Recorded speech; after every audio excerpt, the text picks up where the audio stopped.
mereka, saya Ega Nusliwarti dari tim penggerak PKK Nagari akan menyampaikan penyuluhan tentang pengolahan sampah rumah tangga dengan prinsip 3R, reduce, reuse, dan recycle. Untuk lebih jelasnya, terlebih dahulu mari kita lihat apa itu sampah. Sampah merupakan material sisa yang tidak diinginkan setelah berakhirnya suatu proses. Berdasarkan sifatnya, sampah itu dibagi menjadi 3. 1. Sampah organik, 2. Sampah anorganik, 3. Sampah beracun atau B3. Kita lihat di sini satu persatu. Yang pertama, sampah organik merupakan sampah yang mudah terurai dan membusuk. Contoh, sisa makanan, sisa sayuran, buah-buahan, dan lain-lain. Yang kedua, kita lihat itu sampah anorganik. Sampah anorganik ini sangat sulit sekali terurai dan sulit membusuk. Contoh, plastik, bekas botol minuman, kertas, pembungkus makanan, dan lain-lain. 3. Sampah beracun atau B3, yaitu berasal dari limbah pabrik dan limbah rumah sakit.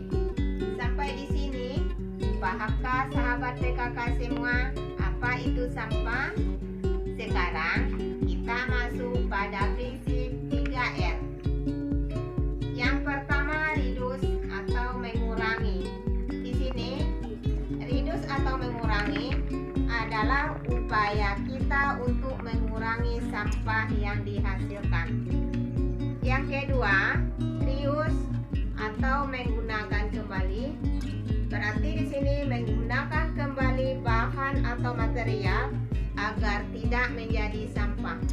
Yang ketiga, recycle atau mendaur ulang. Mendaur ulang suatu bahan yang tidak berguna menjadi yang berguna atau bermanfaat bagi kita. Oke sahabat PKK semua, untuk lebih jelasnya mari kita lihat proses pembuatan ekoenzim oleh sahabat PKK kita di belakang. Assalamualaikum ibu-ibu semua. Waalaikumsalam warahmatullahi wabarakatuh. Sudah siap ya bahan-bahan kita untuk pembuatan ekoenzim? Alhamdulillah sudah siap. Sahabat PKK semua, banyak loh manfaat dari ekoenzim ini. Untuk lebih jelasnya, mari kita minta paparan pada teman kita, Ibu Non. Kepada Ibu Non kita persilakan. Baik, terima kasih Ibu. Sekarang kita masuk kepada cara pengolahan sampah organik yang dinamakan dengan ekoenzim. Namun sebelumnya kami memperkenalkan diri. Saya nama Herlinon, kemudian teman saya Indawati. Sahabat PKK yang berbahagia, sebelum kita masuk kepada pengolahan sampah organik, terlebih dahulu kita harus mengetahui apa itu ekoenzim. Ekoenzim adalah hasil daripada fermentasi sampah basah organik, kemudian ditambah atau dicampur dengan gula merah, kemudian ditambah dengan air.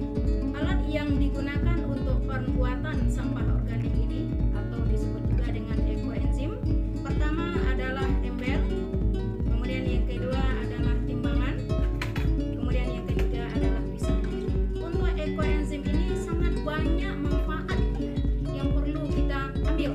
Yang pertama manfaatnya adalah untuk sebagai cairan menambah pupuk tanaman. Kemudian yang kedua bisa jadi untuk pengusir hama bagi yang punya ternak di rumah, apakah itu inti ayam atau kucing yang menghasilkan virus, itu bisa disemprotkan ekoenzim ke sana.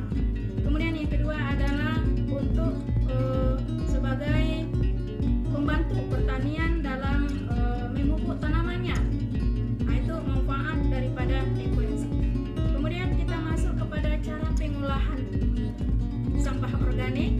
Tadi alatnya sudah kita sampaikan, kemudian bahan yang gunakan pertama adalah gula merah, kulit pepaya atau sisa makanan dari pepaya, kemudian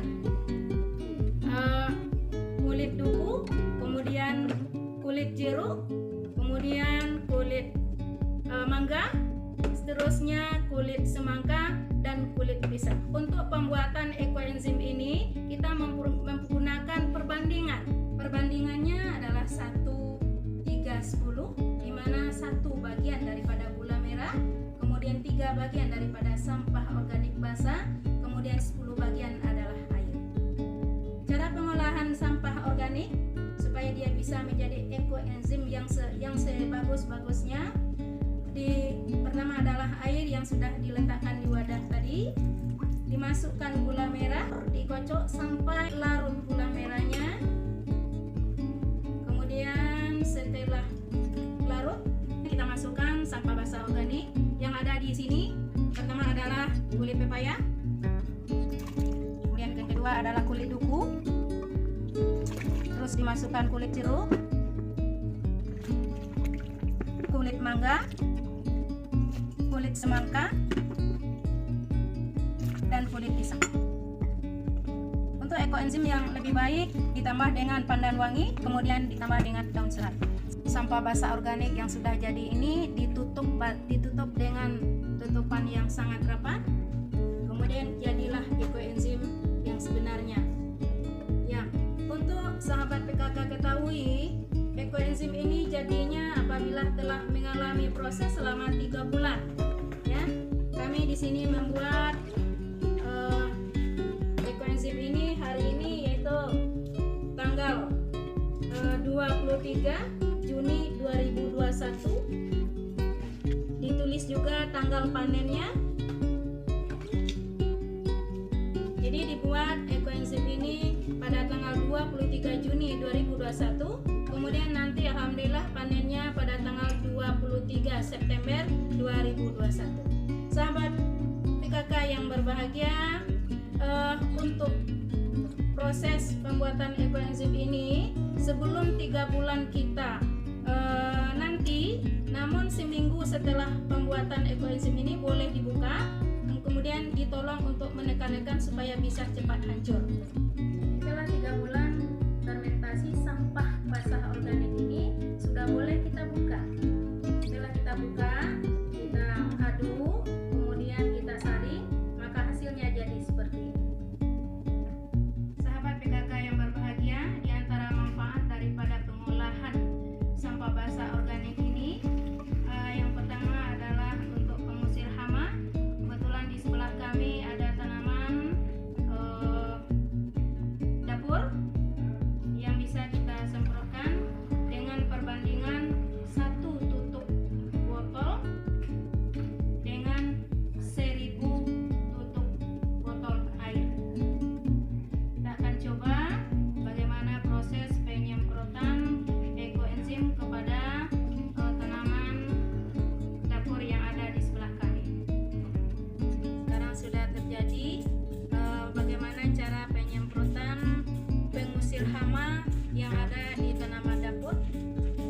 Sahabat yang berbahagia, sekarang kita lihat bagaimana cara menggunakan ekoenzim yang dipakai untuk kandang kucing, di mana fungsi daripada ekoenzim di sini adalah menghilangkan bau daripada kandang tersebut, kemudian juga mengusir hama yang ada di dalam.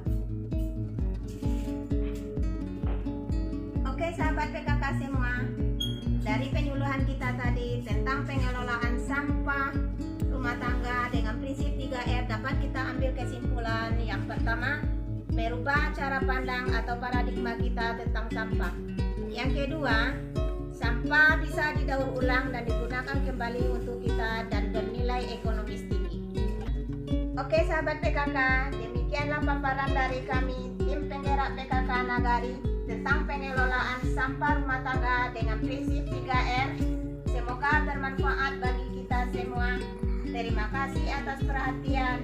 Mohon maaf atas kekhilafan. Wabillahi taufiq wal hidayah.